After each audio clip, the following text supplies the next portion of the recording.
Friends, so today is here another video on income tax, and the topic I'm covering today is from income from salaries, retirement part, and the main topic will be gratuity.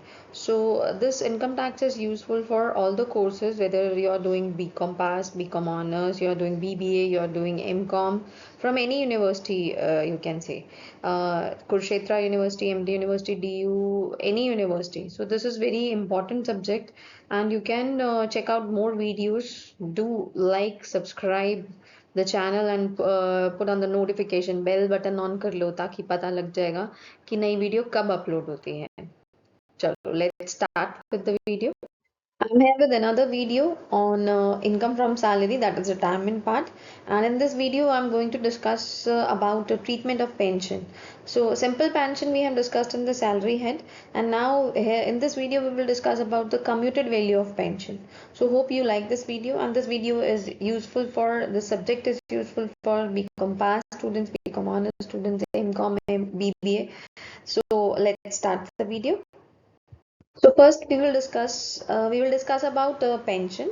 Pension is a payment made by the employer after the retirement or death of the employee as a reward for past services. आपने मान लीजिए कि 10 साल एक जगह पर काम किया है और अब आप रिटायर हो गए हैं वहाँ से. आपकी एज लिमिट थी तो एज के अकॉर्डिंग रिटायर हो गए. रिटायर होने के बाद जो आपको पैसा मिल रहा है that is a part of your service only. तो वो सैलरी का ही पार्ट है, तो इसीलिए उसको हम क्योंकि सैलरी नहीं बोल सकते क्योंकि हम रिटायर हो गए हैं, तो सैलरी की बजाय हम उसको बोलते हैं पेंशन. तो this amount is received by the employee after retirement और after the death of employee. Next is pension is normally paid as a periodical payment on monthly basis, but employers may also allow an employee to forego a portion of the pension and receive a lump sum amount by surrendering such portion of the pension. This is known as commutation of pension. अब देखो pension हमें salary की तरह ही मिलता है, monthly मिलता है, लेकिन कई बार हमारा एम्प्लॉयर जो है वो अलाउ कर देता है एम्प्लॉय को कि वो अपने पेंशन का कुछ पार्ट जो है उसको लमसम दे दिया जाए. तो कुछ आपको मंथली मिल रहा है, कुछ आपको लमसम मिल रहा है. जो वो लमसम अमाउंट मिलेगा that will be known as commutation of pension. Pension में भी फुली और पार्टली कम्यूटेड. आप चाहो तो पूरी तरह से कम्यूट करा सकते हो, आप चाहो तो उसको कुछ पार्ट में कम्यूट करा सकते हो. Next is whatever the pension is received by an employee, government or non-government employee, after retirement is dischargeable under the head salaries. तो पेंशन कोई भी कभी भी मिलेगी, आपको गवर्नमेंट एम्प्लॉय हो या नॉन गवर्नमेंट एम्प्लॉय हो, तो रिटायरमेंट के बाद वो कब कहाँ पर किस हेड में टैक्सेबल होगी, that will be taxable in the head income from salaries. Hope आपको pension का meaning clear है, commuted value of pension clear. Let's discuss about what is commutation of pension. Sometimes the employee wants to have a lump sum payment in lieu of pension which he would have otherwise received monthly.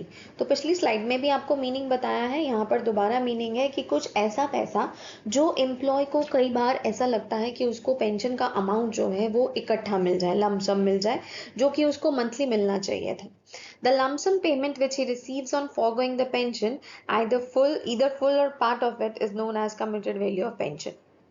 तो जो भी पैसा आपको इकट्ठा मिल रहा है pension का, आपने लमसम ले लिया, चाहे वो आप पूरा लेके चलो चाहे वो पार्ट लेकर चलो, उसको बोलते हैं हम commuted value of pension.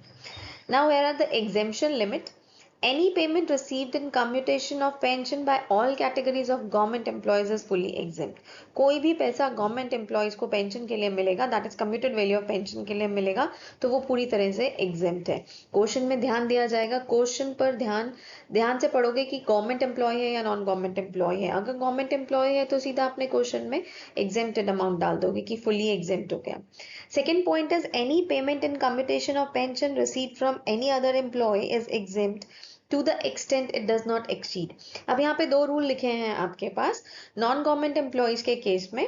First है the commuted value of 1/3 of normal pension if you also receive gratuity.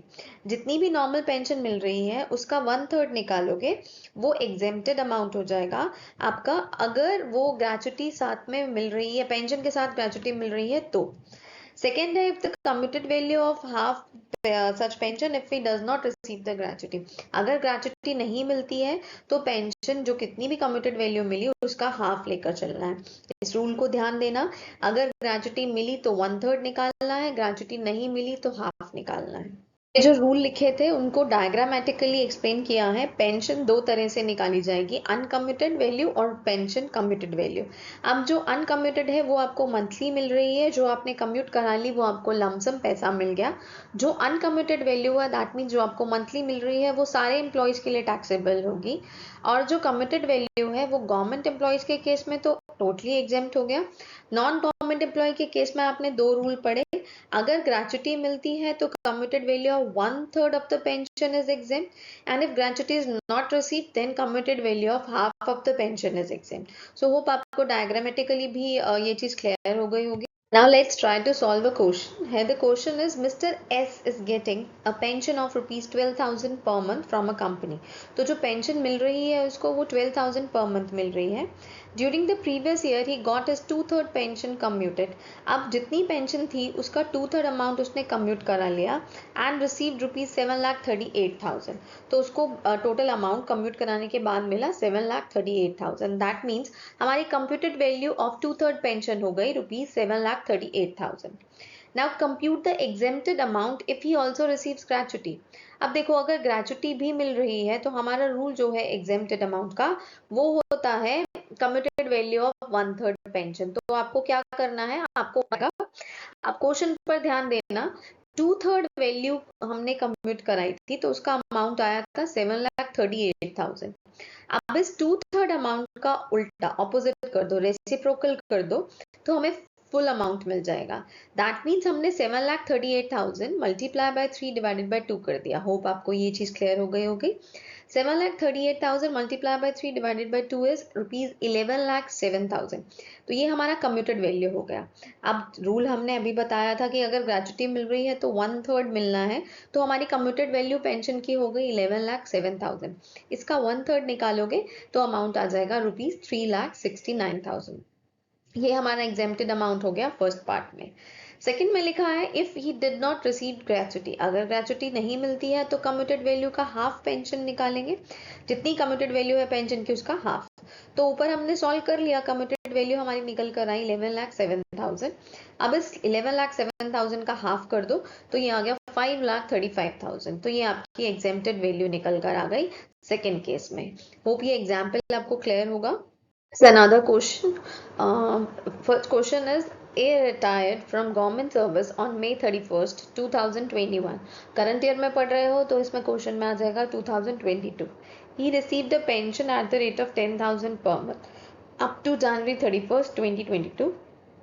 उसको जो पेंशन मिली है वो 10,000 पर मंथ मिली है और कब तक मिली है, 31 जनवरी 2022 तक मिली है।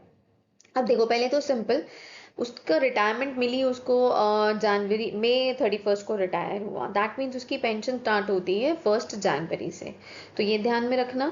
उसके बाद उसको जो पेंशन मिल रही है वो 10,000 मिल रही है और कब तक मिल रही है, जनवरी 31 तक उसको मिल रही है। तो अगर हम यहाँ से कैलकुलेट करके चलें तो उसकी मंथली पेंशन कितनी बन गई, मंथ काउंट करो सबसे पहले, जून, जुलाई, अगस्त, सितंबर, अक्टूबर, November, December and January, because he was getting up to 31st January. So these are 8 months. अब 8 months की जो उसकी pension बनी at the rate of 10,000 per month, that will be 10,000 into 8 is rupees 80,000. तो यहाँ तक आपको clear होगा।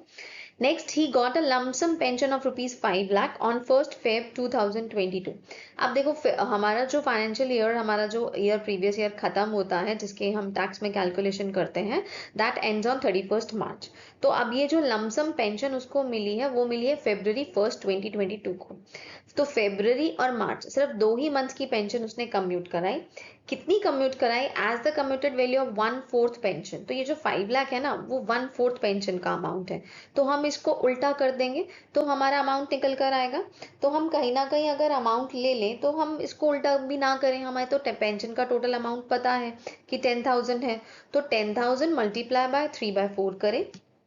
3/4 उसने कम्यूट कराई थी, सॉरी 3/4 उसकी पेंशन बची हुई थी, मल्टीप्लाई बाय 2 कर दो क्योंकि 1/4 उसने कम्यूट करा ली। तो 10,000 को 3/4 निकालो 10,000 का, ये आ जाएगा 10,000 multiply by 3 divided by 4, that is 40,000 upon 3। इसको अगर हम मल्टीप्लाई बाय 2 करेंगे तो ये अमाउंट निकल कर आया 15,000। अब हमें पूछा गया है कंप्यूट द टैक्सेबल पेंशन। तो जो दो अमाउंट आपने निकाले हैं, कम्यूटेड वैल्यू प्लस अमाउंट आ गया 80,000 प्लस 15,000 is 95,000. तो ये आपका टैक्सेबल पेंशन हो गई। पिछला क्वेश्चन क्लियर होगा। एक नेक्स्ट क्वेश्चन पर आते हैं। Mister x retired from A limited on July 31st 2021. She got a pension of at the rate of 6,000 per month up to December 31st 2021. अब देखो उसको जो पेंशन मिल रही है मिसेस एक्स को, वो कब मिल रही है? 31st ऑफ December तक मिली है उसको। और स्टार्ट कब से हुई? अगर वो रिटायर हुई है जुलाई 31st को, तो स्टार्ट हुई उसकी पेंशन 1st of August से। तो काउंट कर लो, August, September, October, November and December. So these are 5 months.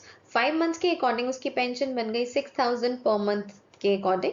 6,000 into 5 that is equal to rupees 30,000. तो यहाँ तक आपको क्लियर होगा। अब उसके बाद उसने कम्यूट करा ली, लेकिन हमें जो पेंशन मिलेगी वो कम्यूट करा ली, ठीक है, इट्स ओके, लेकिन पेंशन तो फिर भी 3 मंथ्स की बनती है उसमें। कौन से मंथ्स बने? जनवरी, फरवरी एंड मार्च। तो 3 मंथ्स की पेंशन जो है आपने उसको निकालना है। अब लाइन पढ़ते हैं।